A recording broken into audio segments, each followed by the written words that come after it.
Hello दोस्तों, एक बार फिर स्वागत है आपका हमारे चैनल पर। मेरा नाम है वरुण और हम बात कर रहे हैं मध्य प्रदेश की। तो मध्य प्रदेश के टॉपिक्स हम कवर कर चुके हैं, प्रैक्टिस कर रहे हैं अभी उन टॉपिक्स की, क्वेश्चंस की जो बार बार रिपीटेडली आपके एग्जाम्स में पूछे जाते हैं। और उसी श्रृंखला में हम आज इस टॉपिक पे बात करने वाले, इसके क्वेश्चंस करने वाले। वो क्या है हमारा? वो है प्रमुख व्यक्तित्व। बहुत सारे व्यक्तित्व से संबंधित क्वेश्चन जो है पूछ लिए जाते हैं आपके मध्य प्रदेश के एग्जाम्स में, तो वो हमें बस यहाँ कवर करना है। हालांकि प्रमुख व्यक्तित्व के बारे में तो हम डिस्कस कर चुके हैं, ये वीडियो आपको प्लेलिस्ट में मिल जाएगी जिसमें मध्य प्रदेश से संबंधित प्रमुख व्यक्तित्व की हमने पूरी चर्चा करी हुई थी। तो उसको एक बार देख लीजिए और उसके बाद ये लगाएंगे तो आप पे इजीली बन जाएंगे, या फिर इनके क्वेश्चंस आप लगा लीजिए जो नहीं बन रहे हैं, तब आप जाके वो वीडियो देख लीजिएगा ताकि आपके सारे के सारे जो भी डाउट्स हैं वो यहाँ पे क्लियर हो जाए। और फिर भी अगर कोई दिक्कत पड़ती है तो कमेंट जरूर करिए ताकि उनको रिजॉल्व किया जा सके। ठीक है, तो चलिए दोस्तों में शेयर कर दीजिएगा, ये आपकी रिस्पॉन्सिबिलिटी है। और चैनल सब्सक्राइब करना है ताकि पूरी तैयारी आपकी यही इसी चैनल पर हो जाए। स्टार्ट करेंगे हम यहाँ पे। और सबसे पहले ये आज का कोट है, भाई आपको बढ़ाना भी तो है यहाँ आपका।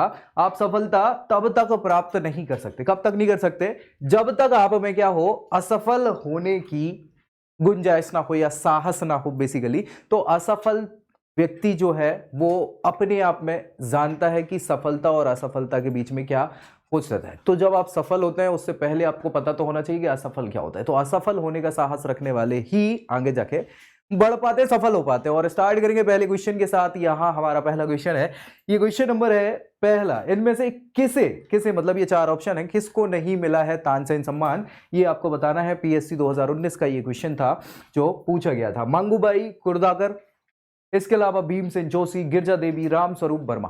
कौन से महोदय हैं इन चारों में से जिन्हें हमने तानसेन सम्मान से सम्मानित नहीं किया है? तानसेन सम्मान की बात हम कर चुके थे पुरस्कार और सारे के सारे सम्मानों वाले चैप्टर में। तो उसके अंतर्गत हमें बताना है कि इनमें से क्या आंसर आपका सही होगा। ठीक है भाई, आंसर क्या हो जाएगा आपका सही? यहाँ पे किसकी बात करें? मंगूबाई कुर्दारकर, भीमसेन जोशी, गिरजा देवी, राम स्वरूप वर्मा। कौन नहीं है भैया जिनको नहीं मिला है? जी हाँ, आंसर आपका है राम स्वरूप वर्मा जी। इनको यहां अभी तक क्या है, तानसेन सम्मान नहीं दिया गया है। ठीक है, चलिए नेक्स्ट क्वेश्चन की बात कर लें भाई। सरोद सम्राट, सरोद वादन होता है, सरोद वाद्य यंत्र होता है। सरोद सम्राट के नाम से कौन विख्यात है? और ये क्वेश्चन कई बार पूछा जाता है, इन पे तो मैंने शॉर्ट्स भी बनाया हुआ है। ठीक है, एमपी पटवारी 2019 का ये क्वेश्चन था। ऑप्शन है बाबा अलाउद्दीन खां, गुलाम हुसैन खां, अमीर खां, हाफिज मोहम्मद खां। किसको भैया ये सरोद सम्राट के नाम से जाना जाता है? इनमें से आंसर आपको बताना है। तो आंसर कौन है? आंसर क्या है? जी हाँ, आंसर है आपका अलाउद्दीन खां साहब जो है, इनको सरोद सम्राट के रूप में जाना जाता है। ये आप चाहे तो शॉर्ट्स देख सकते हैं, उनके बारे में हमने यहाँ डिस्कस किया हुआ है।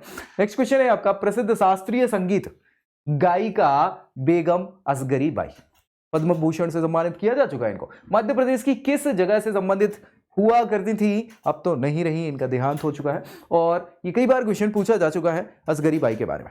ठीक है, तो भैया ये कहां से संबंधित थी? ये क्वेश्चन पूछा जाता है और हमने उन पर डिस्कस भी किया था। ऑप्शन है टीकमगढ़, भैरूगढ़, बरेला, मांडू। कहां से संबंधित है? तो आंसर है आपका जी हाँ, टीकमगढ़ जिले से संबंधित है। कौन? बेगम असगरी बाई। ये प्रमुख गायिका हुआ करती थी, शास्त्रीय संगीत गायिका हुआ करती थी। नेक्स्ट, तानसेन का जन्म मध्य प्रदेश के किस जिले में हुआ था? ये हमने डिस्कस किया था, तानसेन के बारे में बिल्कुल डिस्कस किया था। रामधनु पांडे, कहाँ जन्म हुआ था इनका? इंदौर, जबलपुर, मुरैना, ग्वालियर। कहाँ हुआ था?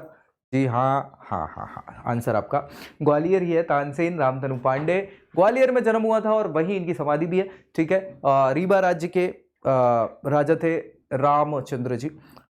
तो उनके दरबार में ये गायन का काम करते थे, संगीतकार के रूप में इनको ख्याति प्राप्त थी। ये ख्याति इनकी बढ़ती चली गई। जैसे ही बढ़ती चली गई तो भैया अकबर तक बात पहुंची। अकबर ने फिर उनको राजा से दरखास्त करी कि भाई ये इनको हमारे दरबार में होना चाहिए। तो फिर 9 रत्नों में शुमार तानसेन उनके दरबार में चले जाते हैं। ठीक है, नेक्स्ट है ओम प्रकाश चौरसिया साहब। ये हमने डिस्कस किया है इनके बारे में। मुख्यतः किस क्षेत्र से संबंधित है? ऑप्शन है चित्रकला, सिनेमा, ख्याल, गायकी और संतूर वादन। तो ओम प्रकाश चौरसिया साहब किस क्षेत्र से संबंधित है? ऑप्शन आपको पता ही है, आंसर बताना है। ए, बी, सी या डी? चित्रकला, सिनेमा, ख्याल, गायकी, संतूर वादन। आंसर क्या हो जाएगा आपका यहाँ पे? जी हाँ, संतूर। संतूर संतूर वादक है कौन? ओम प्रकाश चौरसिया जी। तो ये पूछा जाता है और ये भी आप चाहे तो शॉर्ट्स में पढ़िए, वीडियो आप चाहे तो उनके बारे में देख सकते हैं। मधु यादव मध्य प्रदेश की प्रमुख खिलाड़ी है। मधु यादव ये किस खेल से संबंधित है, ये पूछ लिया जाता है। हॉकी, क्रिकेट, शतरंज या तैराकी। मधु यादव किस खेल से संबंधित है? तो हमने बात करी थी खेल और उनके खिलाड़ी। कौन है ये? प्रसिद्ध हॉकी प्लेयर हैं मधु यादव, याद रखिएगा। संध्या अग्रवाल, इनके बारे में भी हमने बहुत अच्छे से बात करी थी। संध्या अग्रवाल किस खेल की प्रसिद्ध खिलाड़ी रही हैं? कैप्टन भी रही हैं, हमने बात करी थी, है ना। Cricket, football, tennis, badminton. तो भैया आंसर आप जानते हैं, जी हाँ, क्रिकेट। महिला क्रिकेट में बहुत ही बड़ा नाम है संध्या अग्रवाल जी का, और ये महिला क्रिकेट में भारतीय महिला क्रिकेट टीम की कैप्टन भी रह चुके हैं। ठीक है, चलिए। बिरजू महाराज साहब, कौन नहीं जानता भैया इनको। बिरजू महाराज साहब किस नृत्य के सम्राट कहे जाते हैं? तो भैया ये फॉरेस्ट गार्ड 2015 में आ चुका है मध्य प्रदेश, पीएससी तक में बिरजू महाराज का क्वेश्चन आ चुका है, और भी बहुत सारे एग्जाम्स में रिपीटेडली पूछा जा चुका है। तो बिरजू महाराज साहब किस नृत्य के सम्राट कहे जाते हैं, आपको बता रहा है। ऑप्शन है कथक, भरतनाट्यम, ओडिसी और कुचिपुड़ी। हाँ, आंसर समझ गए होंगे, जी हाँ, हमने बात करी हुई है। आंसर है आपका बिल्कुल कथक, जो है कथक के सम्राट कहे जाते हैं बिरजू महाराज साहब। नेक्स्ट है आपका, इनका जन्म 25 दिसंबर 1926 को ग्वालियर में हुआ था। 3 बार देश के प्रधानमंत्री बने, और मेरी 51 कविताएं, ये इनकी प्रसिद्ध बुक है। ठीक है, इनकी रचना की है। ये कौन है भैया, किसकी बात कर रहे हैं हम? ये पूरा स्टेटमेंट है, इसके आधार पर हमें बताना है हम बात किसकी कर रहे हैं। ऑप्शन है इंद्र कुमार गुजराल साहब, अटल बिहारी वाजपेयी साहब, एचडी देवगौड़ा साहब, या डॉक्टर मनमोहन सिंह जी। ठीक है, तो इनमें से किसकी हम बात कर रहे हैं इस स्टेटमेंट के साथ? जन्म 25 दिसंबर 1926, 3 बार प्रधानमंत्री, मेरी 51 कविताएं, ये इनकी रचना है, और ये सब क्वेश्चन पूछे जा चुके हैं। जी हाँ, बहुत ही फेमस व्यक्तित्व हैं, आप जानते हैं, हमने इनके बारे में भी शॉर्ट्स में बताया हुआ है। कौन है भाई? हमारे अटल साहब है, बिल्कुल। अटल बिहारी वाजपेयी साहब जो हैं, बहुत ही अच्छा व्यक्तित्व इनका रहा है। ठीक है, चलिए नेक्स्ट। इनको भारत रत्न से भी सम्मानित किया जा चुका है, याद रखिएगा। 1980 में राज्य के मुख्यमंत्री रहे कौन? अर्जुन सिंह। जी हाँ, अर्जुन सिंह मुख्यमंत्री रहे। इसी समय इनके कार्यकाल में भी क्या हुआ था? मध्य प्रदेश में राष्ट्रपति शासन लागू हुआ था। तो अर्जुन सिंह का जन्म मध्य प्रदेश के किस जिले में हुआ था, ये बताना है। अर्जुन सिंह का जन्म कहाँ हुआ है? सीधी, सतना, सागर, शिवपुरी।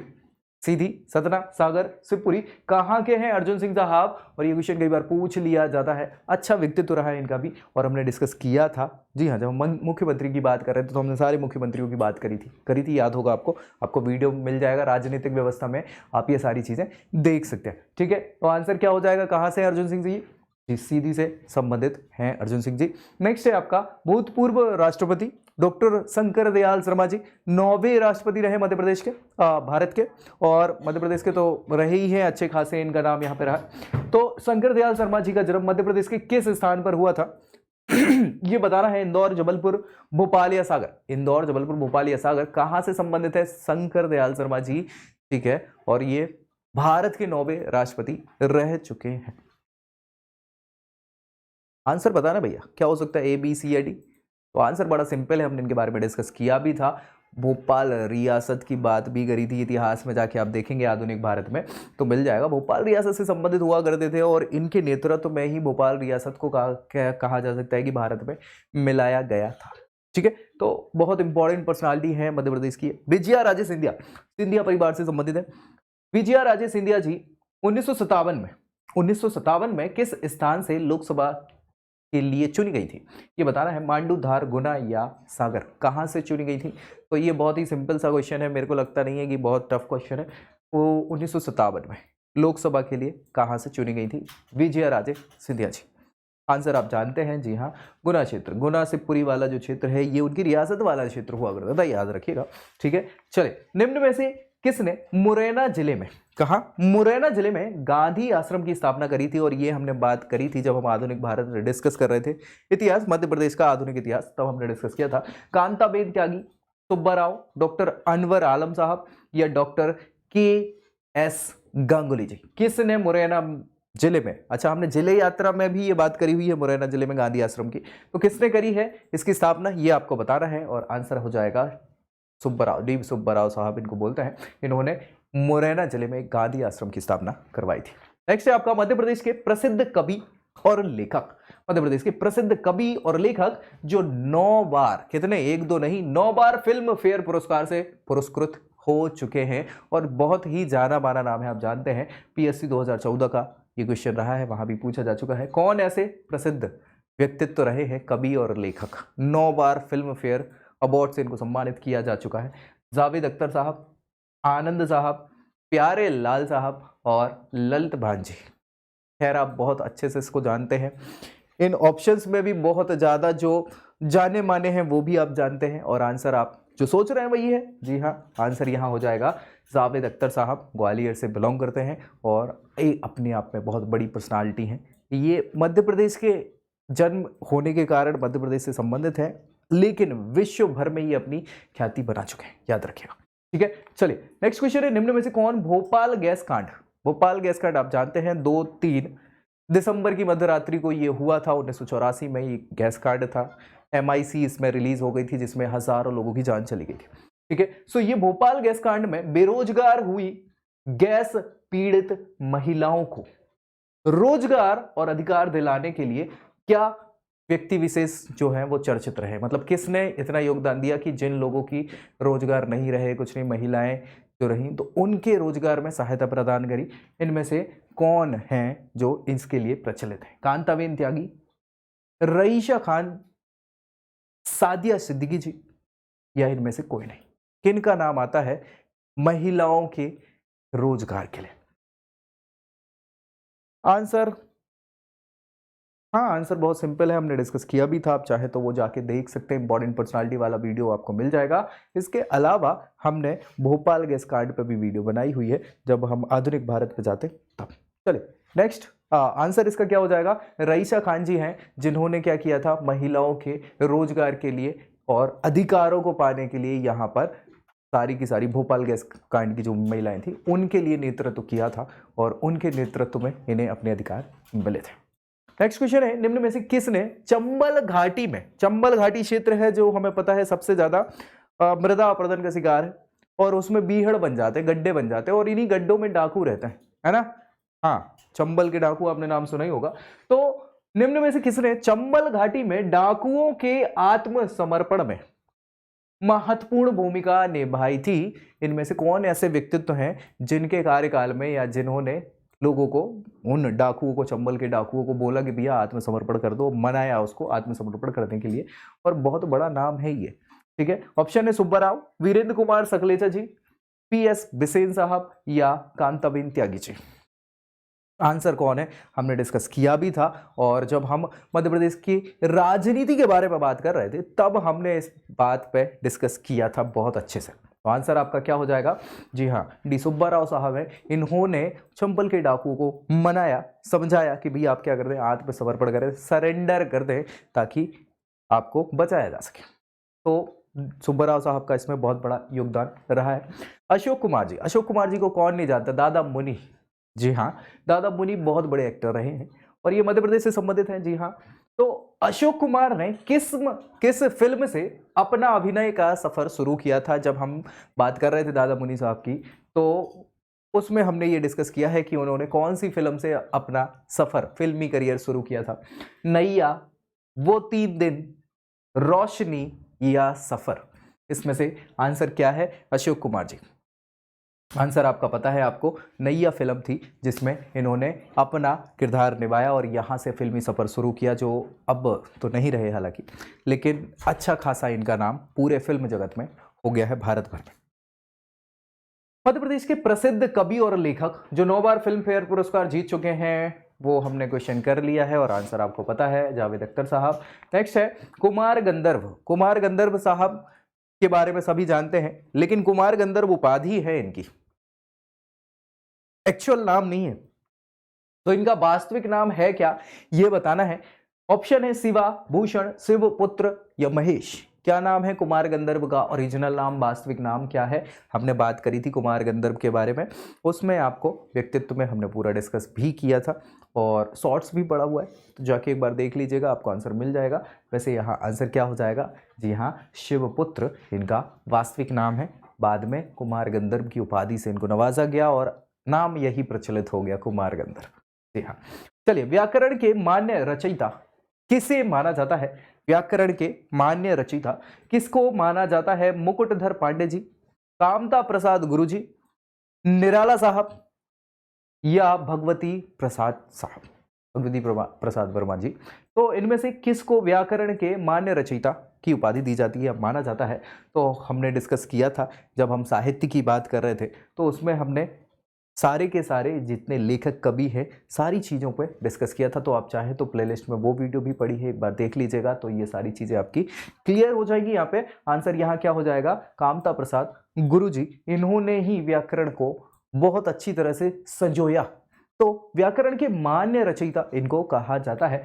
और नेक्स्ट क्वेश्चन है बाल साहित्य पुरस्कार, ये बहुत इंपॉर्टेंट है, ये कई बार पूछ लिया जाता है। बाल साहित्य पुरस्कार 12 वर्ष तक की आयु के जो भी बच्चे हैं और उनकी लेखन क्रिया की अगर बात करें तो उनको बढ़ावा देने के लिए, ताकि वो अलग अलग विधाओं में थोड़ा सा और प्रोत्साहित हों, कार्य करें, उसके लिए 12 वर्ष तक की आयु के बच्चे निम्नलिखित में से कौन सा पुरस्कार इनको दिया जाता है, जो बाल साहित्य पुरस्कार के नाम से जाना जाता है? पटवारी 2008 के क्वेश्चंस पेपर में भी ये क्वेश्चन पूछा जा चुका है। हरिकृष्ण प्रेमी पुरस्कार, माधवराव सप्रे पुरस्कार, रवि संकल शुक्ल पुरस्कार या ईश्वरी पुरस्कार। और ये सारे पुरस्कार साहित्य की हमने बात करी थी पुरस्कार साहित्य वाले वीडियो में, तो एक बार वो चेक कर लीजिएगा ताकि ये सारी चीजें आपकी क्लियर हो जाए अगर डाउट आपको कुछ आ रहा है तो। और मुझे लगता है ये आखिरी क्वेश्चन होने वाला है जहां तक है। आंसर क्या हो जाएगा, यहाँ पे हमने बात करी थी, तो आंसर हो जाएगा रवि शंकर शुक्ल पुरस्कार। ये 12 वर्ष तक की आयु के युवा बच्चों को दिया जाता है बाल साहित्य पुरस्कार के रूप में, ताकि उन्हें को बढ़ावा दिया जाए, प्रोत्साहित किया जा सके और वो अच्छा कार्य आगे उस क्षेत्र में कर पाए। और इसी के साथ अगले क्वेश्चन पे चले तो व्यंग, ललित निबंध, संस्मरण, रेखा चित्र, यात्रा, आत्मकथा, डायरी, पत्र, ऋतोपार्ज, ये सभी की सभी हिंदी की विधाएं हैं जो अलग अलग चीजें लिखी जाती हैं, इन कैटेगरी में उनको रखा जाता है हिंदी में। तो इन विधाओं में कौन सा पुरस्कार जो है लोगों को प्रदान किया जाता है, अगर कोई व्यक्ति इन विधाओं से संबंधित है और अच्छा कार्य कर रहा है तो प्रोत्साहन करने के लिए कौन सा पुरस्कार उनको प्रदान किया जाता है? कबीर सम्मान, रामचंद्र शुक्ल पुरस्कार, पद्मलाल पुन्नालाल बख्शी साहब के नाम पर एक पुरस्कार है, शरद जोशी सम्मान। शरद जोशी सम्मान तो आप जानते हैं व्यंग्य इत्यादि में दिया ही जाता है, हमने सब पे बात करी थी। कबीर सम्मान, रामचंद्र शुक्ल सम्मान, पद्मलाल पुन्नालाल बख्शी सम्मान, तो आंसर यहाँ पे क्या हो जाएगा, जी हाँ, पद्मलाल पुन्नालाल बख्शी पुरस्कार है जो इन समस्त विधाओं में हिंदी की दी जाती है अच्छे लेखन के लिए। ठीक है, नेक्स्ट है इंदौर घराने, हमने बात करी थी ग्वालियर घराना, इंदौर घराना, ये सारे के सारे संगीत के घराने हैं जो अपनी की अपनी पूरी की पूरी जो शैलियां हैं वो उसको लेके चल रहे हैं, पुराने सारे के सारी चीजों को कंटिन्यू करते चले जा रहे हैं। इंदौर घराने की शैली जो है उसका प्रवर्तन करने वाले या प्रवर्तक किसको मान लिया जाता है, ये पूछा गया है यहाँ पे। मकबूल फिदा हुसैन साहब, ये तो प्रसिद्ध चित्रकार रहे हैं। कुमार गंधर्व साहब, हमने अभी बात करी थी, शिवपुत्र के नाम से विख्यात, मतलब से पुत्र तो ओरिजिनल नाम है, विख्यात तो कुमार गंधर्व से होगा। अमीर खान साहब, चक्रधर सिंह साहब, तो इनमें से कौन इंदौर घराने की शैली के प्रवर्तक माने जाते हैं? और इस पे हमने डिस्कस किया था, आंसर आपका क्या हो जाएगा, जी हाँ, अमीर खान साहब जो है। अमीर खान समारोह भी होता है, सम्मान भी चलता है, ठीक है, अलाउद्दीन खान जो साहित्य अकेडमी है उसके सहयोग से ये होता है। और इंदौर से इंदौर के घराने को, जिसको इंदौर घराना बोला जाता है, उसको प्रवर्तन करने का श्रेय किसको मिलता है? यही अमीर खान साहब हैं, इनके द्वारा इसको प्रवर्तित किया गया है। ठीक है, चलिए नेक्स्ट क्वेश्चन की बात कर ले यहाँ पे। तो अगला क्वेश्चन हो जाएगा, इनमें से कौन सा चित्रकार मध्य प्रदेश से संबंधित नहीं है? मकबूल फिदा हुसैन साहब, रमेश पटेरिया साहब, सैयद हैदर रजा साहब, रमेश गुजराल साहब। और ये क्वेश्चन हम रिपीट कर चुके हैं, एक बार हमने साहित्य वाला जो क्वेश्चन करे हैं उसमें भी हमने ये क्वेश्चन किया था, इसको फिर से इसलिए रिपीट कर दिया है क्योंकि ये सभी की सभी इंपॉर्टेंट पर्सनालिटीज हैं, तो यहाँ भी क्वेश्चन बनता था इसलिए। तो कौन चित्रकार मध्य प्रदेश से संबंधित नहीं है, हमने बात करी थी, और आंसर यहाँ पे क्या हो जाएगा, रमेश गुजराल साहब मध्य प्रदेश से संबंधित नहीं है। बाकी सभी के सभी ये चित्रकार हैं। फिदा हुसैन साहब, मकबूल फिदा हुसैन, हुसैन नाम ही अपने आप में बहुत बड़ा नाम है चित्रकारिता की दृष्टि में। अगर आप चित्रों की बात करते हैं, पेंटिंग्स की बात करते हैं, तो उनका नाम अपने आप में बिल्कुल ऊपर की कैटेगरी में शुमार है। ऐसे ही हैदर रजा साहब भी है और रमेश पटेरिया जी भी हैं जो चित्रकार हैं, मध्य प्रदेश से संबंधित है। बस रमेश गुजराल साहब मध्य प्रदेश से संबंधित नहीं है। हबीब तनवीर साहब, हाँ हाँ हाँ, किस विधा के लिए प्रसिद्ध हैं, हमने उन पर बात भी करी थी और प्रसिद्ध व्यक्तित्व में देखा भी था। तो किससे संबंधित है, रंगकर्म, चित्रकारी, साहित्य या इनमें से कोई नहीं? आंसर आपको पता है, जी हाँ, ये प्रसिद्ध रंगकर्मी है। इनका एक शॉर्ट्स भी मैंने डाला है, आप चाहें तो चेक कर सकते हैं, हबीब तनवीर साहब का। बाज बहादुर किससे संबंधित थे? बाज बहादुर किससे संबंधित थे भैया? गायक, साहित्यकार, चित्रकार, रंगकर्मी। तो ये हमने डिस्कस किया है इतिहास में और आंसर आप जानते हैं, ये बहुत बड़े चित्रकार हुआ करते थे, बाज बहादुर साहब। नेक्स्ट, निम्नलिखित में से कौन सा व्यक्ति बिहार, मध्य प्रदेश और उत्तर प्रदेश तीनों का राज्यपाल रह चुका है, यानी कि ये राजनीतिक पुरुष हैं? और कौन ऐसे व्यक्ति रहे हैं जो तीनों राज्यों के राज्यपाल रह चुके हैं? मोहम्मद शफी कुरैशी साहब, मोतीलाल वोरा साहब, प्रकाश चंद्र सेठी साहब, गोविंद नारायण सिंह साहब। और ये क्वेश्चन कई बार पूछा जा चुका है मध्य प्रदेश के एग्जाम्स में, ऐसे क्वेश्चन आते हैं। क्यों आते हैं? राजनीति के अलावा इन लोग बहुत फेमस हुआ करते थे अलग अलग लेवल पे। तो कौन है ऐसे जो बिहार, मध्य प्रदेश, उत्तर प्रदेश तीनों के तीनों राज्यों के राज्यपाल रह चुके हैं? आंसर आप जानते हैं, ये सभी मध्य प्रदेश के तो रह चुके हैं। अब बाकी आपको यहाँ पे देखना है उत्तर प्रदेश और बिहार का कौन रहा है। तो आंसर आपको पता है, मोहम्मद शफी कुरैशी साहब जो रहे हैं, ये मध्य प्रदेश के साथ साथ उत्तर प्रदेश और बिहार में भी राज्यपाल रह चुके थे। नेक्स्ट क्वेश्चन है, निम्नलिखित में से किसने कृष्णायन, ये बहुत ही इंपॉर्टेंट रचना है, कृष्णायन और अनुदिता, ये पुस्तकें लिखी हुई हैं, इनमें से कौन है इसके लेखक? अर्जुन सिंह साहब, आरिफ वेग साहब, प्रकाश चंद्र सेठी जी और द्वारका प्रसाद मिश्र।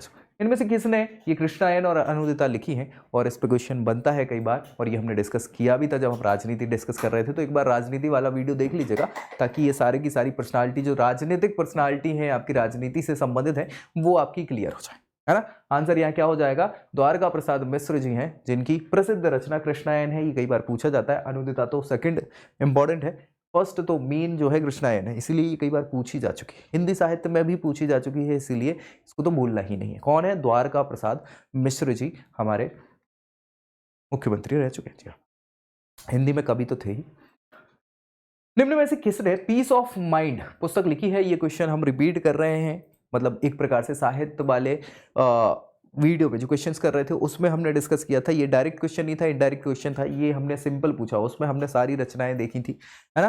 तो ये पीस ऑफ माइंड एक फेवरेट पुस्तक है या प्रसिद्ध पुस्तक है, जिस पे कई बार क्वेश्चन पूछे जा चुके हैं, केवल मध्य प्रदेश के नहीं, भारत भर के क्वेश्चन पूछे जा चुके हैं बड़े बड़े एग्जाम्स में। तो पीस ऑफ माइंड किसकी रचना है? उमा भारती जी, सरला ग्रेवाल जी, स्निग्धा मेहता साहब या राजेश्वरी ढोलकिया जी? और हमने ये बात करी थी और आंसर आपको पता है, जी हाँ, मध्य प्रदेश की पहली महिला मुख्यमंत्री साहिबा उमा भारती जी, जिन्होंने ही ये बुक लिखी थी पीस ऑफ माइंड, और हमने पिछले वीडियो में भी उस पर डिस्कस किया हुआ था, है ना। चलिए नेक्स्ट क्वेश्चन की बात कर लें। तो इनमें से जो युग्म बने हैं, कौन सा गलत बना है युग्म, ये बताना है।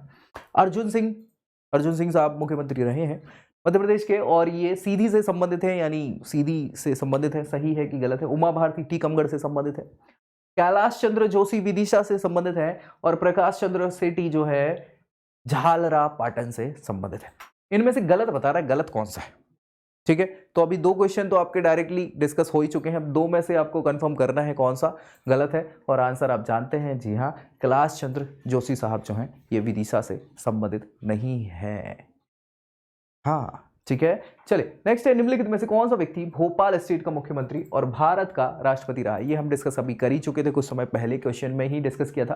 डॉक्टर शंकर दयाल शर्मा, प्रकाश चंद्र सेठी, राजेंद्र प्रसाद साहब, ज्ञानी जेल सिंह साहब। तो इनमें से कौन मध्य प्रदेश के मुख्यमंत्री भी रहे हैं? मध्य प्रदेश नहीं, मतलब भोपाल स्टेट की, उस समय तक तो भोपाल स्टेट थी, और भारत के राष्ट्रपति भी रहे, और वो आंसर आपको पता है, जी हाँ, आंसर आपका क्या हो जाएगा? 9वें राष्ट्रपति रहे हैं भारत के डॉक्टर शंकर दयाल शर्मा जी, जो भोपाल से बिलोंग करते थे। इन्होंने ही भोपाल स्टेट को भारतीय गणराज्य में मिलवाने का श्रेय भी जाता है, साथ ही साथ भोपाल स्टेट जब थी तब उसके मुख्यमंत्री भी ये रहे। नेक्स्ट, निम्नलिखित में से किसको Congress approach to international affairs पुस्तक लिखी है? इनमें से किस व्यक्ति विशेष ने ये Congress approach to international affairs ये पुस्तक लिखी हुई है? डॉक्टर शंकर दयाल शर्मा साहब, अर्जुन सिंह, मौलाना बरकतुल्ला साहब या मोतीलाल वोहरा साहब? किसने ये पुस्तक लिखी हुई है? Congress approach to international affairs. और ये बहुत ही प्रसिद्ध पुस्तक है और ये आंसर भी आपको पता है। जी हाँ, आंसर यहाँ पे क्या हो जाएगा, यही हमारे राष्ट्रपति महोदय जो 9वें राष्ट्रपति रहे, भोपाल स्टेट से संबंधित थे, कांग्रेस के ये लीडर हुआ करते थे एक प्रकार से। तो शंकर दयाल शर्मा जी की ही ये रचना है, याद रखिएगा, ये पूछी जाती है कई बार बहुत सारे एग्जाम्स में।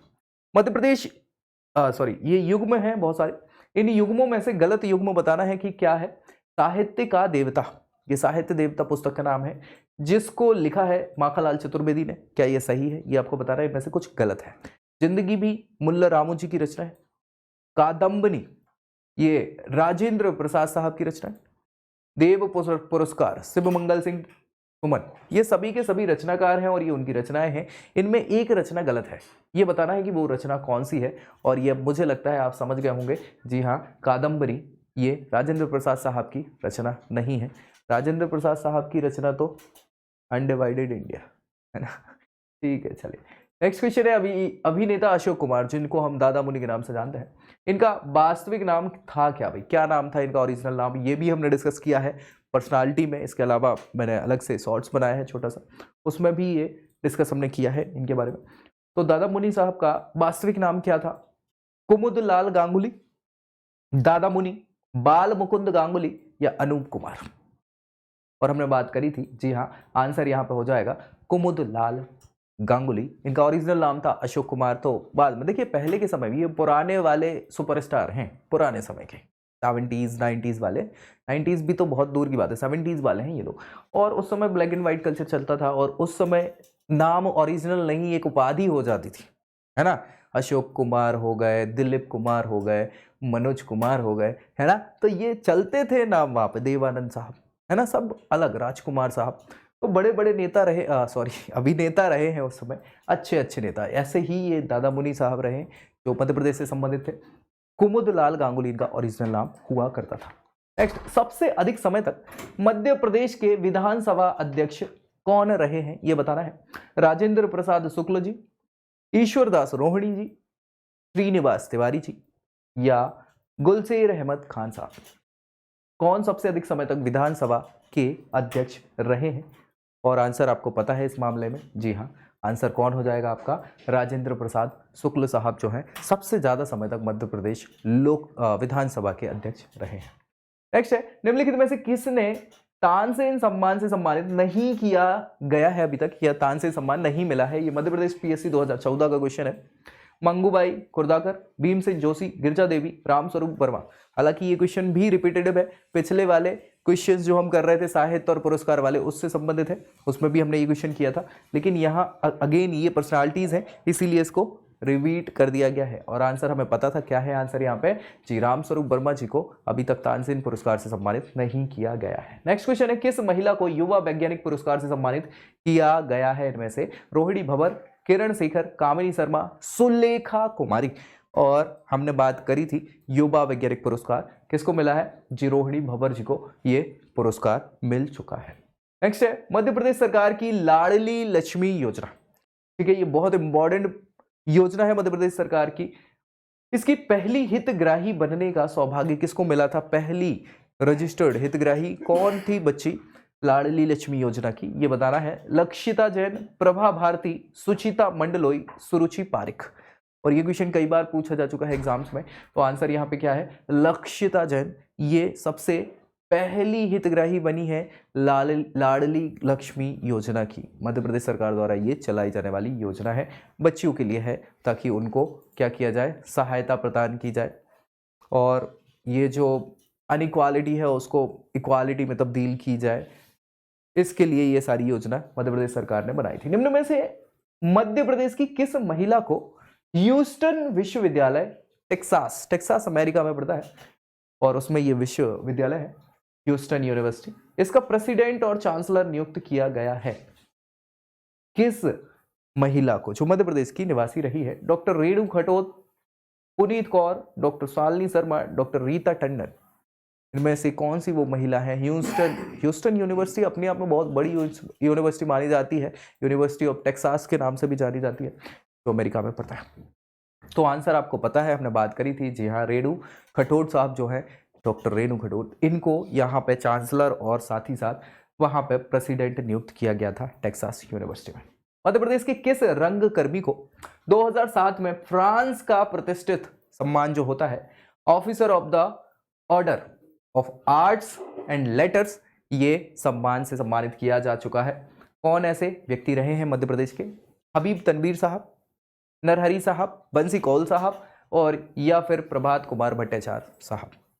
तो बहुत प्रसिद्ध नाम है और आप लोग जानते हैं, जी हाँ वही हैं, हबीब तनवीर साहब हैं। ये बहुत प्रसिद्ध रंगकर्मी रहे हैं और इनको फ्रांस के सर्वोच्च सम्मान जो आर्ट्स में दिया जाता है या रंगकर्म के लिए दिया जाता है उससे सम्मानित किया जा चुका है। Officer of the order of the art and letters से नवाजा जा चुका है। पत्रकारिता के क्षेत्र में दिया जाने वाला नरेंद्र तिवारी स्मृति पुरस्कार, इसमें राशि जो होती है वो कितनी दी जाती है, कितने पैसे दिए जाते हैं ये बताना है। 1 लाख रुपए, 2 लाख रुपए, 50,000 रुपए, 51,000 रुपए। और हमने ये सारे पुरस्कारों की राशि और सारी चीज़ों पर भी डिस्कस किया था। आप चाहें तो वो वीडियो प्लेलिस्ट में पड़ी है, उसको चेक कर लीजिएगा ताकि कन्फ्यूजन ही ना हो। आंसर यहाँ पे क्या हो जाएगा, 51,000 रुपये यहाँ नरेंद्र तिवारी स्मृति पुरस्कार में दिया जाता है। नेक्स्ट, मध्य प्रदेश सरकार द्वारा कबीर सम्मान जो दिया जाता है, इसमें कितनी पुरस्कार राशि दी जाती है? 1.25 लाख, 1.5 लाख, 1,35,000 या 2 लाख? तो हमने बात करी थी कि यार ये जो पुरस्कार हैं इनकी पुरानी राशियां अलग थी और इनको बढ़ा दिया गया है। आंसर क्या हो जाएगा आपका, 1.5 लाख रुपए अभी फिलहाल इस पुरस्कार की राशि मिलती है कबीर सम्मान। मध्य प्रदेश सरकार द्वारा ये दिया जाने वाला सम्मान है, 1980 में स्टार्ट किया गया था। मध्य प्रदेश की पहली महिला मुख्यमंत्री उमा भारती जी का जन्म कहाँ हुआ था, कहाँ से बिलोंग करती हैं ये बता रहा है। टीकमगढ़, होशंगाबाद, सीहोर या दतिया? तो आप जानते ही हैं, अभी हमने ये क्वेश्चन कर चुका था, टीकमगढ़ से संबंधित है उमा भारती जी। निम्नलिखित में से किसको तानसेन सम्मान नहीं दिया गया है? 2014 का ये क्वेश्चन है और ये रिपीट हो चुका है। इसका आंसर हमें पता है, रामस्वरूप शर्मा जी।